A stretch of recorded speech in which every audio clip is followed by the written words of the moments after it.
Bakery থেকে এই ধরনের বিস্কুট তোমরা সবাই কিনে খেয়েছো। আজকের এই রেসিপিটা দেখার পর তোমরা খুব সহজেই বাড়িতেই বানিয়ে নিতে পারবে এই বেকারির মতো দেখতে বিস্কুটগুলো। আজকের এই বিস্কুটগুলো বানাবো ময়দা ছাড়াই। আমি এখানে 100 গ্রামের মতো চীনাবাদাম নিয়ে নিয়েছি।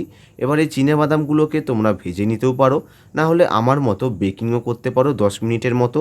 চীনাবাদাম ভাজা বা বেকিং করার পরে কিছুক্ষণ ঠান্ডা করে তারপরে এই খোসাগুলো ছাড়িয়ে নেব। এখন একটা মিক্সিং জারের মধ্যে এই চীনাবাদামগুলো দিয়ে ভালো করে পাউডার বানিয়ে নেব। এখন যে চীনাবাদামের পাউডারটা বানিয়ে নিয়েছি, এটা কিন্তু খুব মুলায়ম পাউডার নয়, এর মধ্যে ডালা ডালা অংশ আছে। এবার 10 গ্রামের মতো চিনি অ্যাড করে এই চীনাবাদামের পাউডার আর চিনি ভালো করে মিশিয়ে নেব। আর তোমরা এখন দেখতেই পাচ্ছ এই চীনাবাদামের পাউডার আর চিনি মিক্সিতে মিশিয়ে নেওয়ার পর কেমন ডালা ডালা ডোয়ের মতো হয়ে গেছে।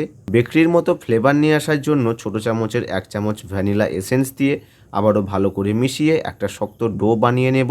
এইবার এই ডো থেকে ছোট ছোট বল কেটে নিয়েছি। হাতের তালুর সাহায্যে এইভাবে পাকিয়ে ছোট্ট ছোট্ট আকারের বিস্কুট বানিয়ে নেব। আর এইভাবে সমস্ত বিস্কুটগুলো বানিয়ে নেব।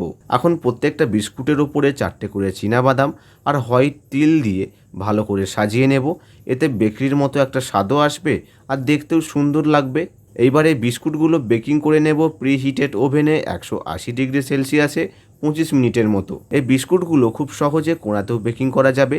কোণার মধ্যে অল্প নুন না হলে বালি নিয়ে একটা স্টিলের স্ট্যান্ড বসিয়ে থালার মধ্যে এই বিস্কুটগুলো দিয়ে বেকিং করতে পারো।